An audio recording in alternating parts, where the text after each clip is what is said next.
नमस्कार मित्रों, मैं विकास शाक्य एक बार फिर से आप सबका स्वागत करता हूं अपने चैनल पर। और आज हम डिस्कस करने जा रहे हैं त्रिपुरा रहस्य, इसके 21वें अध्याय का चौथा भाग।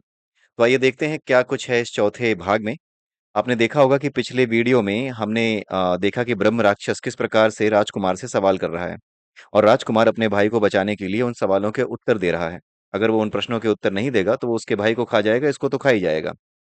तो यहाँ पर जो प्रश्न पूछे जा रहे हैं ब्रह्म राक्षस के द्वारा, वे सारे प्रश्न हैं जो कि हम सबको परेशान करते हैं, राइट। और इसीलिए ये प्रश्न ब्रह्म राक्षस के प्रश्न हैं। ब्रह्म राक्षस प्रतीक है उस समस्या का जो बड़ी आसानी से सुलझाई नहीं जा सकती। ब्रह्म राक्षस, एक तो वो ब्रह्म का नॉलेज रखने वाला है, एक तो वो ज्ञानी है, ऊपर से राक्षस भी है। इसका मतलब ये है कि ज्ञान होने के बाद भी एक ऐसी समस्या जो आपको जकड़ ले, आपको ब्रह्म के स्तर का ज्ञान होने के बाद, मतलब ब्रह्म के स्तर का ज्ञान होने के बाद ये नहीं कि आप ब्रह्म हो गए। ब्रह्म के स्तर का ज्ञान होने के बाद का मतलब ये है कि आपने सभी ग्रंथों को पढ़ करके, आपने नॉट सभी ग्रंथों को, बेसिकली ग्रंथों को पढ़ करके ब्रह्म के स्वरूप के विषय में पढ़ लिया है, उसके बारे में जानकारी ले ली है। जान नहीं लिया है, जानकारी ले ली है। जानकारी लेने में और जान लेने में फर्क है। जान लेने का अर्थ है ब्रह्म हो जाना, लेकिन जानकारी लेने का अर्थ है कि ब्रह्म के विषय में, उसके स्वरूप के विषय में, स्वरूप कोई होता ही नहीं है, उस विषय में जानकारी प्राप्त कर लेना। किसके माध्यम से? शास्त्रों के माध्यम से। ये सारी जानकारियां प्राप्त कर लेना, ये ब्रह्म के ज्ञान के अंतर्गत आ जाती हैं, ये ब्रह्म की जानकारी के अंतर्गत आ जाती हैं। ठीक है। जिस जानकारी से आप उस ज्ञान की परीक्षा करेंगे, पिछले वीडियो में ही हमने समझा कि जो ये पूरी की पूरी जानकारियां हैं वेदों में, शास्त्रों में, उपनिषदों में, ये सिर्फ इसलिए हैं ताकि जब आप आगे बढ़ रहे हों अपने ज्ञान के यात्रा में, तो आपको जो अनुभव हो, उन अनुभवों की पड़ताल या उनको क्रॉस वेरीफाई आप कर सकें। किससे? जो बातें ग्रंथों में, पुराणों में, स्क्रिप्चर्स में कहीं पर भी मेंशन की गई हैं, बताई गई हैं, वो केवल और केवल आपके अनुभव को सत्य या असत्य, इसकी कसौटी की परीक्षा करने के लिए ही हैं ये ग्रंथ, और किसी चीज के लिए नहीं है। इन ग्रंथों को पढ़ करके आप ज्ञानी हो जाएंगे या भूल जाइए। ये ग्रंथ केवल और केवल आपको मार्ग पर चलते समय ये यकीन दिलाते हैं या ये सचेत करते हैं कि आप सही रास्ते पर जा भी रहे हैं या नहीं। इसके अतिरिक्त इन ग्रंथों का महत्व आपको ज्ञान प्राप्त कराने में कोई नहीं होता। ये मार्ग हैं, ये मार्ग दिखलाने वाले ग्रंथ हैं। मार्ग में चलते समय सब कुछ अनुभव ही है।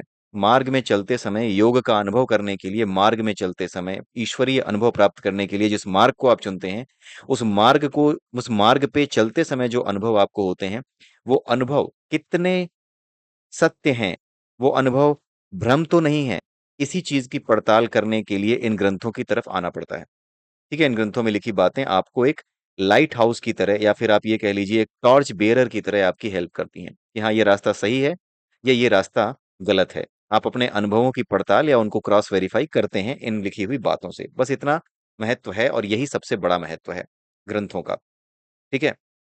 तो ब्रह्म राक्षस का मतलब ये होता है कि इतनी जानकारी होने के बावजूद भी जो प्रश्न आपके दिमाग में बाकी रह जाते हैं ना, वही प्रश्न ब्रह्म राक्षस का प्रतीक है। और अभी जो प्रश्न आएंगे ना, आप खुद अनुभव कर पाएंगे कि चीजों को पढ़ने के बाद, जानने के बाद भी जो बातें शेष रह जाती हैं हमारे मन में, हमारे मस्तिष्क में, हमारे दिमाग में, हमारी बुद्धि में, जो शेष रह जाती हैं, जो प्रश्न अभी भी अनुत्तरित यानी अनआंसर्ड रह जाते हैं, वो कौन से होते हैं? आपको बड़ा आश्चर्य होगा। थोड़ी देर के लिए आप इस वीडियो को रोकें और ये अनुभव करें कि आपको अभी भी इन चीजों को जानने के बाद भी कौन सी ऐसी चीजें हैं जो सबसे ज्यादा परेशान करती हैं।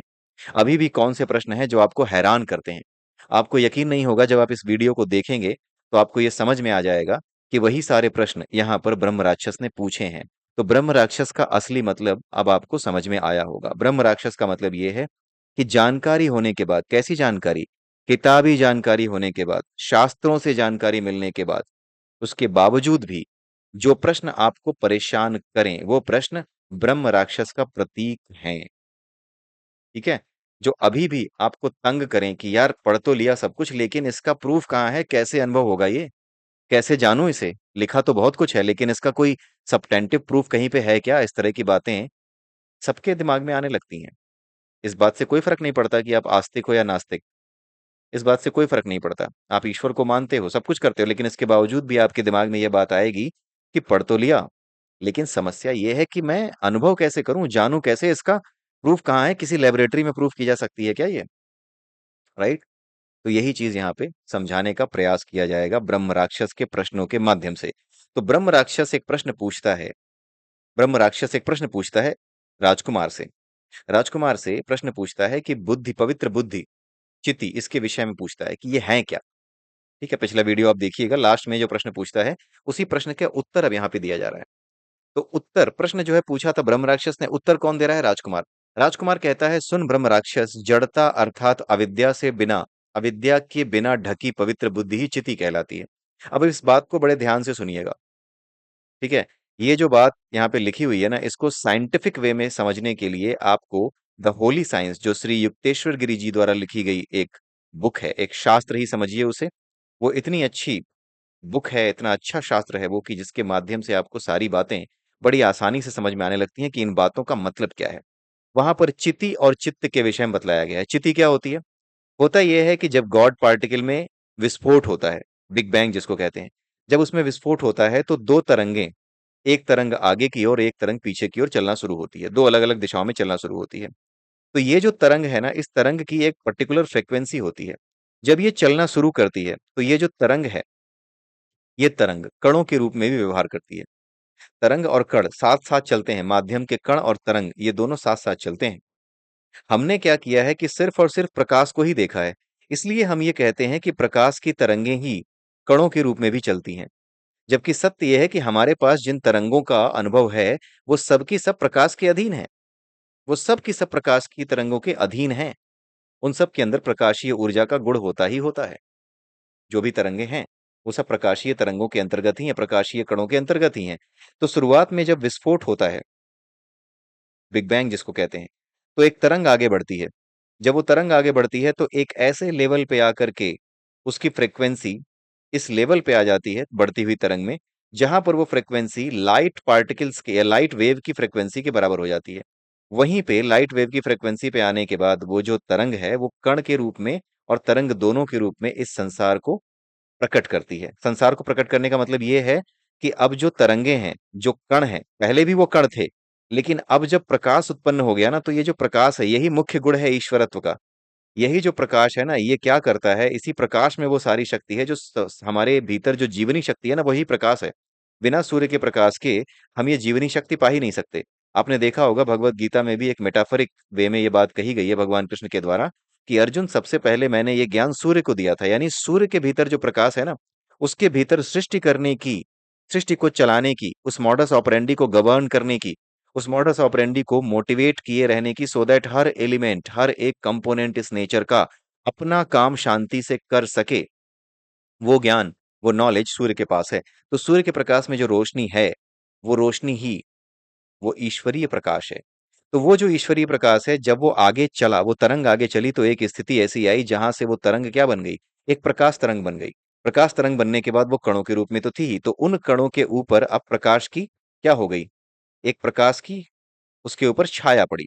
प्रकाश उसके ऊपर पड़ा, छाया नहीं, सही वर्ड ये होगा कि प्रकाश उन कणों के ऊपर पड़ा, और उन कणों को प्रकाश ने अपने आगोश में एक तरीके से ले लिया, यानी हर कण प्रकाशित हो उठा। जब तक वो कण जो कि तरंग के साथ चल रहे थे, जब तक वो कण बिना प्रकाश के थे, तब तक उनको क्या कहा जाता है? चिति कहा जाता है। और जैसे ही प्रकाश के कण वो बदल जाते हैं, बन जाते हैं, जैसे ही प्रकाश के कणों के रूप में वो परिवर्तित हो जाता है, वैसे ही उसको क्या कहा जाता है? चित्त कहा जाता है।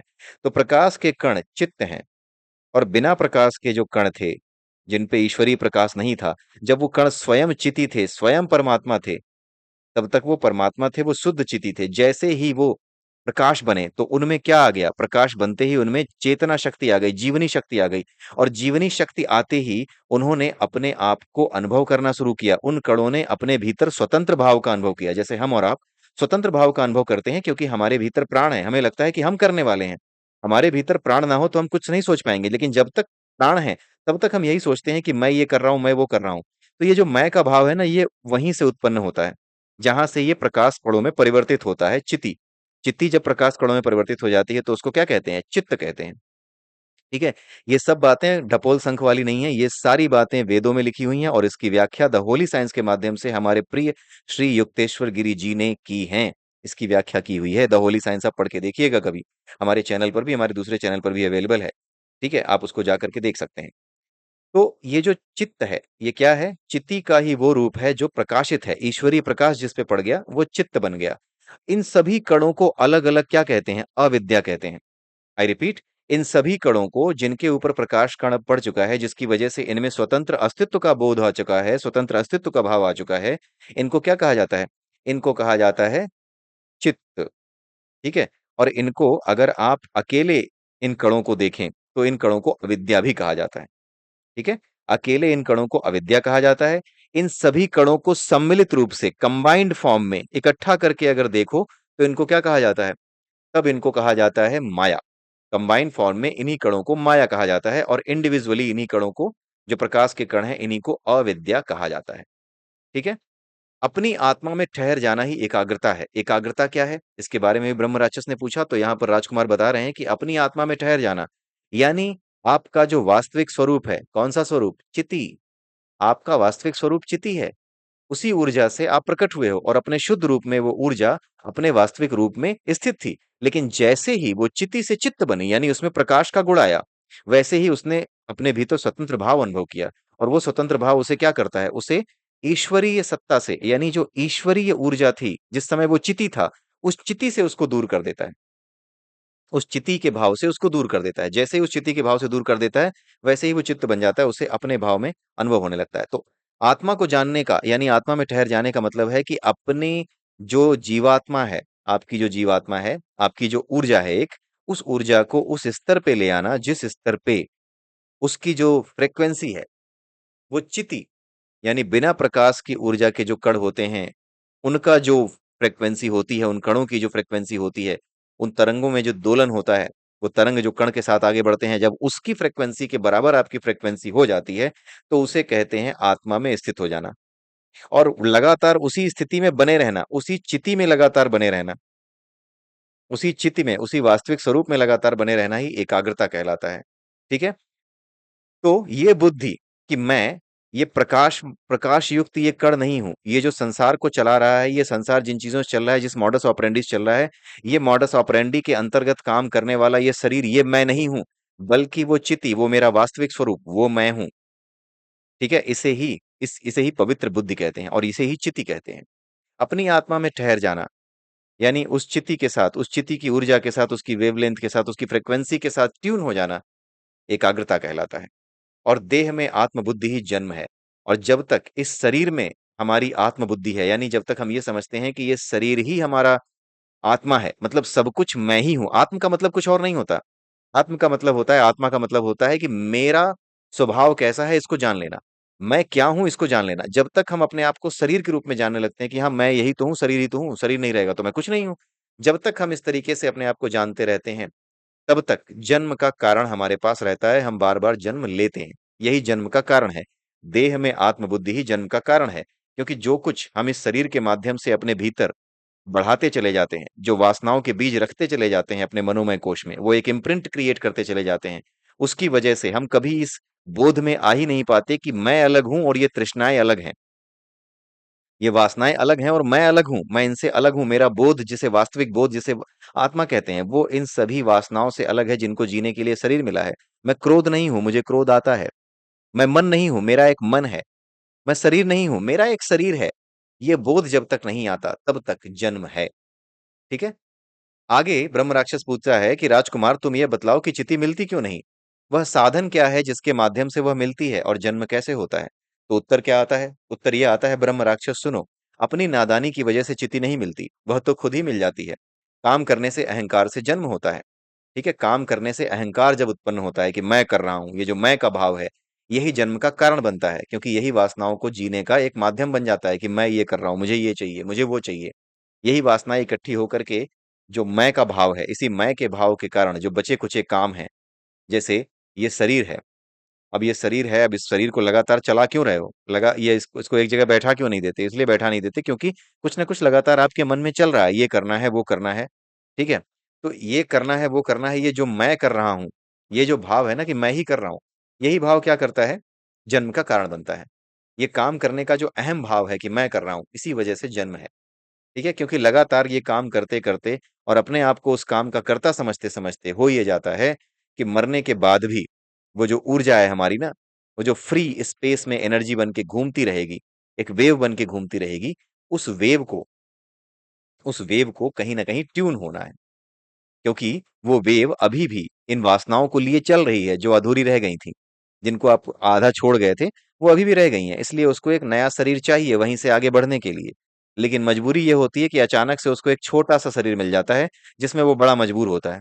तो वो रोता है, चिल्लाता है, उसकी बुद्धि काम नहीं करती। जब वो बाहर आता है संसार में, तो उसकी बुद्धि बिल्कुल भी हर ली जाती है। जिस शरीर में आप जाते हो, वही शरीर उसकी स्मृतियाँ आपकी हो जाती हैं और बालक की स्मृति कुछ होती ही नहीं है। जो बच्चा पैदा होता है उसकी स्मृति कुछ होती ही नहीं, बिल्कुल शांति होती है उसके अंदर। उसके अंदर केवल बीज होते हैं वासनाओं के जो पिछले जन्म से लेके आया है, क्योंकि इस जन्म की उसकी कोई स्मृतियाँ, कोई यादें अभी नहीं बनी हैं। इसलिए वो जो वासनाएँ हैं, जब वो लहर मारती हैं, तो वो बच्चा क्योंकि कुछ जानता ही नहीं है, वो रोता है, वो परेशान होता है, संसार में आते ही। लेकिन धीरे, धीरे, धीरे करके उसकी स्मृतियाँ बननी शुरू होती हैं। ये पापा हैं, ये मम्मी हैं, ये बुआ है, तो ये दादी हैं, ये सब स्मृतियाँ बननी शुरू होती हैं। फिर धीरे, धीरे, धीरे करके वो बड़ा होता है और जब वो सही समय आता है कि ज़मीन के भीतर जो बीज बोया हुआ है, यानी उसके अंतःकरण में जो वासना का बीज बोया हुआ है, उसे सही से खाद-पानी मिल सके। जब वो बड़ा होता है, उसकी इंद्रियाँ मजबूत होना शुरू होती हैं, उसकी आँखें, उसके नाक, उसके कान स्वाद लेना शुरू करते हैं, उसकी बाकी इंद्रियाँ भी जब अपना काम करने लायक हो जाती हैं, तब जाकर के वो अपनी वासनाओं को वापस जो कि पिछले जन्म से, पिछले जीवन से जो बीज उसने इकट्ठे किए थे, जो उस ऊर्जा में संग्रहित थे, वो दोबारा से अपना काम करना शुरू करते हैं, दोबारा से अपनी हरकतें दिखाना शुरू करते हैं। ठीक है? आगे आगे ये कहता है राजकुमार कि नादानी की वजह से स्थिति नहीं मिलती। नादानी क्या है? राजकुमार यह बतलाओ कि तुमने नादानी किसे कहा? ये ब्रह्म राक्षस पूछता है। अर्थ स्वयं अर्थात आत्मा क्या है? कर्तापन का अभिमान क्या है? तो आगे जवाब आता है, सुनो ब्रह्म राक्षस, देह को आत्मा से अलग ना समझना ही नादानी है। देह और आत्मा दोनों को एक समझना, यही नादानी है। आत्मा क्या है? इसे खुद से पूछो। इसे खुद से पूछो का मतलब क्या है? आत्मा क्या है इसे खुद से पूछो का मतलब ये नहीं है कि हाँ अपने आप से आत्मा क्या है ये सवाल करो। आत्मा का मतलब ये है कि तुम क्या हो? वास्तविक स्वरूप तुम्हारा क्या है? क्या ये मन तुम्हारा स्वरूप है? क्या ये इंद्रियां तुम्हारा स्वरूप है? क्या ये जीभ, आंख, नाक, कान जो तुम्हें शरीर मिला है, क्या ये तुम्हारा स्वरूप है? तुम्हारा असली स्वरूप क्या है? ये प्रश्न खुद से पूछो कि आखिर में क्या मैं ये शरीर हूँ? क्या मैं ये मन हूँ? क्या मैं ये बुद्धि हूँ, जो तरह-तरह से डिसीजन लेती है? क्या मैं ये आँखें हूँ, जो कुछ देखती हैं? क्या मैं शरीर की सभी इंद्रियाँ हूँ? मैं हूँ क्या असल में? मेरा वास्तविक स्वरूप क्या है? मेरा बोध क्या है? वास्तविक बोध क्या है? ये समझना अपने आप से पूछने के अलावा कोई इसका रास्ता नहीं। मैं करता हूँ ऐसा सोचना ही कर्तापन का घमंड है। मैं करने वाला हूँ, ये भूल जाना कि मैं किसी न किसी मोटिवेशन के अंतर्गत कौन-सा मोटिवेशन? जो वासनाएँ हैं ना, वही मोटिवेशन का काम करती हैं। जब आपके मन में ये वासना हो कि मैं किसी से बदला लेना चाहता हूँ, तो आपकी बुद्धि, आपका पूरा अस्तित्व उसी के अनुसार काम करेगा, ठीक है? उसी के अनुसार काम करेगा। तो आपको लगता है कि आप कर रहे हो, लेकिन असल में हुआ क्या कि जो वासनाएँ आपके भीतर थीं, जो वृत्तियाँ आपकी हैं कि आप दूसरों से घृणा करते हो, आप दूसरों को क्षमा नहीं कर पाते, आपके भीतर दूसरों को क्षमा करने की कोई क्षमता नहीं है। ये क्या है? ये आपकी वृत्ति है। ये वृत्ति आपको क्या करती है? प्रेरित करती है। अगर ये वृत्ति आपके भीतर है कि आप किसी को क्षमा नहीं कर पाते, आप क्षमा धारण किए हुए व्यक्ति नहीं हैं, तो क्या होगा? सामने वाला व्यक्ति अगर गलत कर रहा है या फिर उसने आपके साथ कुछ गलत किया, आप उसको क्षमा अगर नहीं कर पाते, आपकी वृत्ति में नहीं है, तो आप उससे बदला लेने के लिए योजनाएँ बनाओगे। बनाओगे ना? तो आपकी वृत्तियाँ ही ये तय करती हैं, वही मोटिवेट करती हैं कि आप किस तरह के काम करोगे और आपको लगता है कि करने वाले आप हो, जबकि असलियत ये है कि वृत्तियाँ ही मोटिवेटर हैं। They do the things, necessary things to keep you alive, to keep you working as per your lust and desires. जैसी आपकी इच्छाएँ, जैसी आपकी लस्ट, उसके अनुसार आपको काम करने को वो प्रेरित करती हैं। आगे पूछता है ब्रह्म राक्षस कि राजकुमार यह भी बतलाओ नादानी कैसे मिट सकती है? उसका कारण क्या है? और उस कारण का भी कोई कारण है क्या? देखिए कितना गहरा प्रश्न है। नादानी मिटेगी कैसे? और मिटने का कारण क्या है? कौन-सा कारण है जिसके पूरा हो जाने पर नादानी मिट जाती है? और क्या उस कारण का भी कोई कारण है क्या? कितना गहरा प्रश्न, ये ब्रह्म राक्षस ने पूछा। ब्रह्म राक्षस होने का अर्थ ही ये है कि अब आपको जानकारी तो पूरी हो गई है, लेकिन अभी भी आपको शांति नहीं मिली है, बल्कि आपकी बेचैनी और बढ़ गई है कि मुझे अनुभव तो हो ही नहीं रहा, ये सब पढ़ तो लिया, ये सब जान तो लिया, किताबों के माध्यम से जानकारी इकट्ठी तो कर ली, लेकिन समझ नहीं आ रहा कि अनुभव कैसे करूँ? यही बेचैनी ब्रह्म राक्षस कहलाती है। और अगर आप ऐसे ही मर गए तो आपकी जो ऊर्जा होगी, जो किसी शरीर को धारण करने लायक नहीं रह जाएगी, उसी स्थिति में आप इधर-उधर जो भटकते हुए प्राणी रहोगे, जीव बनोगे, वही ब्रह्म राक्षस कहलाता है। उसी को ब्रह्म राक्षस कहते हैं। ब्रह्म राक्षस कुछ और नहीं है, विचार ही है। एक ऐसा विचार जो तब आता है जब जानकारी पूरी मिल गई हो, लेकिन फिर भी शांति ना मिली हो। उस जानकारी के बाद भी आपको अनुभव ना हो रहा हो, आपको संतुष्टि ना हो रही हो, क्योंकि आपको अनुभव ही नहीं हो रहा। तो वो जो संतुष्टि के न होने का कारण है, वही ब्रह्म राक्षस है। उसी को ब्रह्म राक्षस कहते हैं। राजकुमार, यह भी बतलाओ कि विचार क्या है? ठीक है? हाँ, बीच में एक छूट गया, 93rd वर्स। यहाँ पे बता रहा है राजकुमार कि सुनो ब्रह्म राक्षस, विचार करने से नादानी मिटती है। जिसकी उसकी वजह विरक्ति है, और विरक्ति की वजह विषयों में दोष दृष्टि है। उसका आंसर अब दे दिया गया। विचार करने से नादानी मिटती है, यानी आपको विचार करना पड़ेगा। मैं क्या हूं? क्या मैं ये हूं? क्या मैं मन हूं? अगर मैं मन हूं, तो उसके आगे अगला प्रश्न आएगा कि अगर मैं मन हूं, तो आखिर में मेरा स्वरूप क्या मन का स्वरूप है? क्या मन ही हूं मैं? राइट? अगर मैं शरीर हूं, तो क्या शरीर ही हूं मैं, या मैं इंद्रियां हूं? राइट? अगर इंद्रियां हूं, तो फिर मैं ऐसा क्यों नहीं कर देता, या वैसा क्यों नहीं कर देता, या इन चीजों से दूर क्यों नहीं रहता? राइट? मैं मजबूर क्यों हो जाता हूं? तो मैं मजबूर क्यों हो जाता हूं, मैं ऐसा करने पर विवश क्यों हूं? यही प्रश्न विचार करने से सामने आते हैं।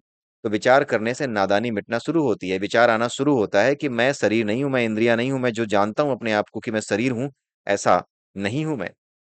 और ये किस वजह से आता है? विरक्ति से आता है, वैराग्य से आता है। और वैराग्य किससे आता है? विषयों में दोष दृष्टि से। विषय का मतलब क्या? यही हमारे जो कान, आंख, नाक, इन चीजों से, जिन चीजों का जिन चीजों का अनुभव हम इस संसार में करते हैं, उन्हीं सब चीजों को विषय कहा जाता है। और जब इस संसार को हम देखते हैं, इसका अनुभव करते हैं अपनी इंद्रियों के माध्यम से, और जब इंद्रियों के माध्यम से अनुभव करने के बाद भी हमें ये लगे कि इंद्रियों के माध्यम से अनुभव करने के बाद भी हम जिस पूर्णता को प्राप्त करना चाहते हैं, जिस आनंद को प्राप्त करना चाहते हैं, जिस आनंद में हमेशा रहना चाहते हैं, हमेशा सुखी रहना चाहते हैं, वो फिर भी हमें नहीं मिलता। इसका मतलब है कि वास्तविक पूर्णता प्राप्त करने की, वास्तविक जो पूर्णता है उसको प्राप्त करने की दिशा में ये रास्ता सही नहीं है। इस संसार में जो आसक्ति मेरी है, इस संसार के विषयों में जो आसक्ति मेरी है, वो रास्ता सही नहीं है। इसका मतलब इस रास्ते में अब दोष दिखाई देने लगा है, कमी दिखाई देने लगी है। इसी कमी को इसी यही कमी जो दिखाई देने लगती है, यही कमी क्या है? विरक्ति का कारण है, यानी वैराग्य का कारण है। ठीक है? आगे ये पूछता है ब्रह्म राक्षस कि राजकुमार, यह भी बतलाओ कि विचार क्या है? विरक्ति किसे कहते हैं? दोष दृष्टि क्या कहलाती है? अब इसका उत्तर देखते हैं। उत्तर यह है कि सुनो हे ब्रह्म राक्षस, दृष्टा और दृश्य की सही पहचान ही विचार है। विचार क्या है? दृष्टा और दृश्य। दृष्टा और दृश्य, हम इन दोनों चीजों को अनुभव नहीं कर पाते, जबकि दृष्टा भी हम हैं, दृश्य भी हम ही हैं, और देखने वाला दृष्टा वो भी हम है, दृश्य भी हम है। ठीक है? और उस दृश्य की वजह से जिन चीजों का अनुभव हम भौतिक रूप से करते हैं, वो भी हम ही हैं। राइट? तीनों चीजें हम हैं, लेकिन इन तीनों चीजों में फिर भी फर्क है। फर्क क्या है? जब हम विचार कर रहे होते हैं, जब हम अज्ञानी होते हैं, अज्ञान से ज्ञान की ओर बढ़ रहे होते हैं, उस समय इसका महत्व है। उस समय उसका महत्व ये है कि जो दृष्टा है, यानी वास्तविक रूप से हमारे भीतर जो हमारा वास्तविक स्वरूप है, जो दृष्टा है, जो देखने वाला है, और जिस चीज को वो देखता है, जैसे इस समय मैं देख रहा हूं कि मेरे सामने लैपटॉप रखा है और मैं बना रहा हूं वीडियो। ये जो दृष्टा है, देखने वाला है, और ये जो दृश्य है, ये कौन है वास्तव में? ये दृश्य क्या है? क्या मैं देखने वाला हूं और ये दृश्य मुझसे अलग है? जी नहीं।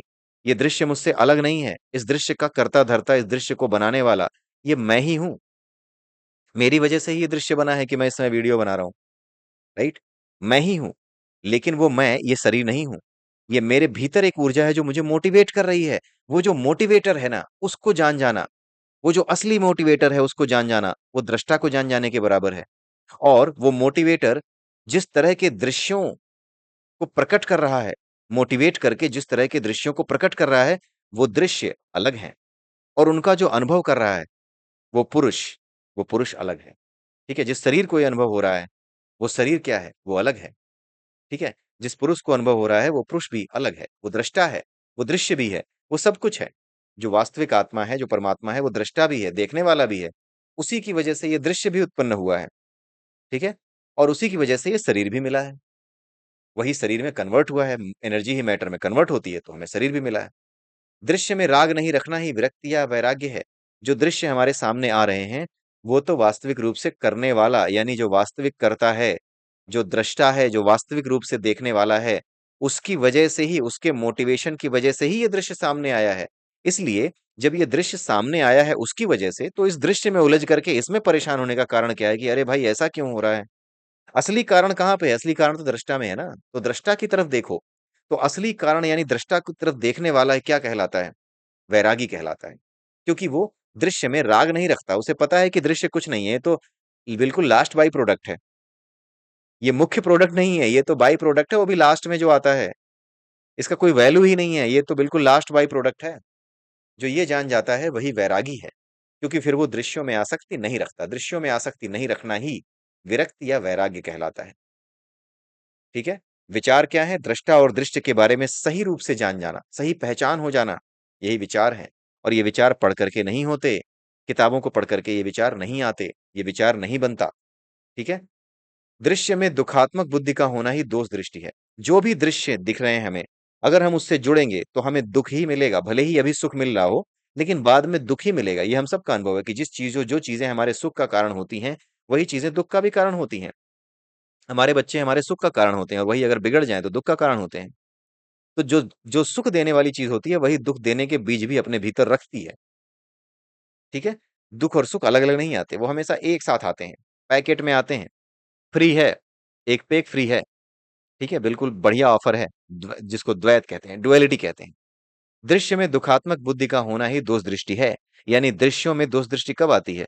जब आप ये समझ जाओ कि जिन चीजों में हम सुख मान रहे थे और जिन चीजों के पीछे हम भाग रहे थे, असल में उन चीजों में पूर्णता न होने की वजह से वो कभी चीजें हमें सुख दे ही नहीं सकती। पूर्णता न होने का क्या मतलब है?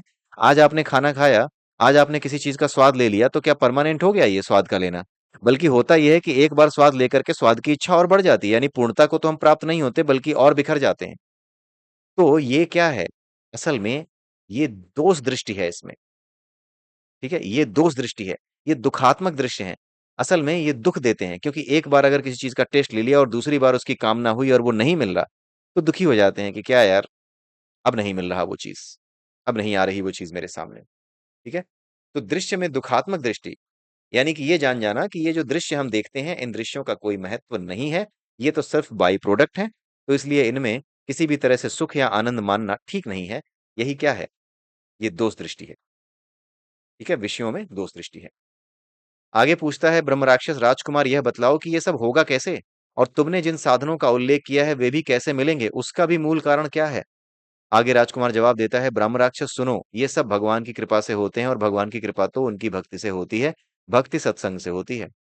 अब जरा सोचिए, इतनी किताब पढ़ने के बाद, इतने ग्रंथ पढ़ने के बाद, ब्रह्म ज्ञान लेने के बाद, ब्रह्म के विषय में जानकारी बताने वाले महानतम ग्रंथों में से एक त्रिपुरा रहस्य को भी पढ़ने के बाद सुनने को क्या मिल रहा है? भगवान की कृपा से ये सब मिलता है, और भक्ति से ये सब मिलता है। बिना भक्ति के ये सब चीजें मिल ही नहीं सकती। यानी कितना भी पढ़ लिया हो, कितनी भी जानकारी ले ली हो, अंत में भक्ति और सत्संग, ये दोनों ही महत्वपूर्ण रह जाते हैं। अच्छा, भक्ति है क्या? आगे पूछा जाता है, राजकुमार बतलाओ, भगवान किसे कहते हैं, भक्ति क्या है, संत किसे कहा जाता है?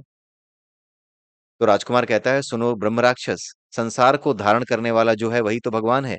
यानी संसार का कोई कण ऐसा नहीं है जिसमें ईश्वर प्रवेश नहीं कर गया है। अगर आप ध्यान से देखो, तो जो ऊर्जा तरंग आगे की ओर बह रही है, जिसमें प्रकाश उत्पन्न हो गया है, उस प्रकाश के उत्पन्न होने के बाद जो स्वतंत्र अस्तित्व की कामना, स्वतंत्र अस्तित्व की भावना हो गई है हर कण में, जिसे हम चित्त कहने लगे हैं। पहले चिति था, अब जिसे चित्त कहने लगे हैं। इन सभी चीजों में अंत में वही जो ऊर्जा है, ईश्वरीय ऊर्जा है, जो बिग बैंग के बाद प्रकट हुई, उसी ऊर्जा का ही तो अंश है इन सब में, उसी का तो फैलाव है। तो इस पूरे संसार में जो कुछ भी है, वो फैलाव किसका है? वो ईश्वरीय ऊर्जा का ही फैलाव है। इसलिए इस संसार को धारण करने वाला जो है, जो भी इस संसार को धारण कर रहा है, जिसकी वजह से इस संसार में असंख्य कण, और उन असंख्य कणों के संघनित हो जाने की वजह से, कंडेंस्ड हो जाने की वजह से जो जीव सामने आता है, वो सब को धारण करने वाला, उन सभी को आश्रय देने वाला कौन है? वही तो भगवान है। उनमें मन को लीन कर देना उनकी भक्ति है। ठीक है? मन को लीन करने का क्या मतलब है? ये बड़ा ही अच्छा कॉन्सेप्ट है। देखिए, जो जानकारी है, जो आप पढ़ करके लेते हैं, उससे आपको क्या होता है? उससे आपको अपने अनुभव प्राप्त करने के लिए, आपको मोटिवेशन देने के लिए, आपको मोटिवेशन मिल जाए उसके लिए कुछ अच्छी जानकारियाँ मिलती हैं, राइट? कुछ अच्छे विचार मिलते हैं। उसके बाद आप अभ्यास करना शुरू करते हो, अगर आपका इंटरेस्ट जाग गया है तो। लेकिन केवल पढ़ लेने से इन बातों का ज्ञान नहीं हो जाता। पढ़ लेने से जानकारियाँ हो जाती हैं, आपको जानकारी मिल जाती है वेदों की, पुराणों की, लेकिन ज्ञान नहीं मिलता। ज्ञान एक अलग चीज़ है, ज्ञान कोई किताबों में लिखी चीज़ नहीं है। ज्ञान कहीं किसी लाट पे लिखी हुई या किसी ऐसी चीज़ पे जो कि जो इंस्क्रिप्शंस हैं उसमें लिखी हुई कोई चीज़ नहीं है कि उसे पढ़ लिया और ज्ञान हो गया। ज्ञान पढ़ने से नहीं होता। ज्ञान एक स्थिति है। ज्ञान आपकी अंतरात्मा की, या फिर आप ये कह लीजिए कि आपकी जो चेतना है, उस चेतना की एक विशेष स्थिति है, जिस स्थिति में आप और ब्रह्म यानी वो ऊर्जा जिसने संपूर्ण संसार को प्रकट किया है, वो दोनों एक साथ ट्यून हो जाते हैं। वो स्थिति क्या है? वही स्थिति क्या कहलाती है? वही स्थिति कहलाती है परमात्मा की स्थिति, भगवान की स्थिति। संसार को धारण करने वाला क्या है? भगवान है। और उसमें लीन हो जाना, यानी उसके हर एक कण के प्रति श्रद्धा रखना, हर एक चीज के प्रति श्रद्धा रखना, हर एक कण में उसी ईश्वर को देखना, यही क्या है? भक्ति है। जब आप किसी से बात करें, कोई घटना का जिक्र करें, तो उन बातों में भी ईश्वरीय डिस्कशन आ जाए। जब आप किसी चीज पर विचार करें, तो ईश्वरीय ऊर्जा का डिस्कशन आ जाए। आपके दिमाग में आपका जो विचार है, आप जिस तरीके से उस विचार की व्याख्या कर रहे हैं, उन विचारों में स्वयं ईश्वर का रूप आपको दिखने लगे, उसी की शक्ति का अनुभव आपको हो, उसी का व्याख्यान आप करने लगे, चाहे राम के रूप में, चाहे कृष्ण के रूप में, तो उस कंडीशन में कहा जाता है कि आप भक्ति में लीन हैं। शांत और दयालु पुरुष संत है। जो दयालु पुरुष शांत है, जो जो पुरुष शांत है, दयालु है, वही क्या है? संत है।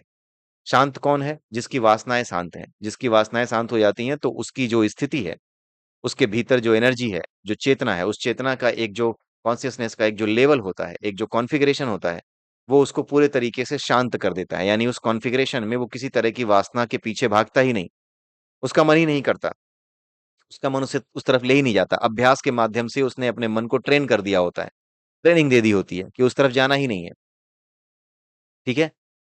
अभ्यास के माध्यम से, ठीक? तो ऐसा व्यक्ति क्या होता है? शांत हो जाता है और वो दयालु भी होता है। दयालु क्यों होता है? दयालु इसलिए होता है क्योंकि उसे वास्तविक स्वरूप दिखाई दे जाता है और उसे ये समझ में आ जाता है कि इस वास्तविक स्वरूप को न जानने के पीछे कारण क्या होता है और कितनी ऐसी चीजें हैं जो खुद इस ईश्वरीय ऊर्जा के माध्यम से ही प्रकट हैं। वही चीजें ईश्वर की ओर जाने से हमें रोकती हैं और आदमी जान भी नहीं पाता कि वही चीजें स्वयं वो खुद को रोक रहा है। वो स्वयं ऊर्जा जो ईश्वरीय ऊर्जा से प्रकट है, वही ऊर्जा स्वयं को रोक रही है। इस वजह से उसको ये समझ में आता है कि नहीं, ये लोग जो उल्टा सीधा व्यवहार कर रहे हैं, ये ये क्या है? ये फंसे हुए लोग हैं। ये क्रोध के पात्र नहीं है, ये दया के पात्र हैं। उसको ये समझ में आने लगता है कि जो व्यक्ति इन चीजों से बाहर निकलना चाहता है, उस पे दया करनी होगी। वो व्यक्ति अज्ञानी नहीं है। वो व्यक्ति ज्ञान के प्रति क्रेविंग रखा हुआ है, उसके अंदर पूरी संभावना है ज्ञानी होने की। ठीक है? इसलिए वो दयालु होता है क्योंकि उसे पता है कि ये चीजें कितनी परेशान करती हैं। उसको भी ये चीजें परेशान कर चुकी होती हैं, तभी वो जानता है कि ये चीजें उसको कितनी परेशान करती हैं। इसी वजह से वो क्या होता है? दयालु होता है, शांत होता है। शांत तो होता ही है, दयालु हो जाता है। ऐसे ही व्यक्ति को क्या कहते हैं? संत कहते हैं। आगे वो पूछता है ब्रह्म राक्षस, राजकुमार यह भी बतला दो, दुनिया में हमेशा कौन डरता रहता है, कौन दुख में डूबा रहता है और कौन दीनता में डूबा रहता है? तो आगे राजकुमार उत्तर देता है, सुनो ब्रह्म राक्षस, धन की अधिकता के कारण लोग हमेशा डरते रहते हैं। अधिक परिवार वाला आदमी दुखी रहता है। ये सब समझाने की जरूरत नहीं है, बड़ी सिंपल सी चीजें हैं। जिसके पास धन अधिक है, वो हमेशा डरता रहेगा। ये चोरी ना हो जाए, वो चोरी ना हो जाए, नुकसान ना हो जाए, कहीं आज जितना है उससे कम ना हो जाए, धीरे धीरे खत्म ना हो जाए। ये सब धन की अधिकता के कारण आने वाला डर है। जिसका परिवार बहुत बड़ा होता है, वो आदमी दुखी रहता है। जिसका बड़ा परिवार होता है, बहुत ज्यादा बड़ा परिवार होता है, वो दुखी रहता है। ठीक है? क्योंकि वो सभी की इच्छाओं आकांक्षाओं की पूर्ति करना चाहता है, लेकिन वो कभी पूरी नहीं हो सकती। इसलिए वो आपस में लड़ते हैं तो उनकी पंचायत करने में दुखी रहता है। ठीक है? ये दुख मिलना ही मिलना है बड़े परिवार में। अधिक परिवार वाला, जिसके अधिक परिवार है, वो हमेशा दुखी रहता है। आशा में फंसा आदमी दीन बना रहता है।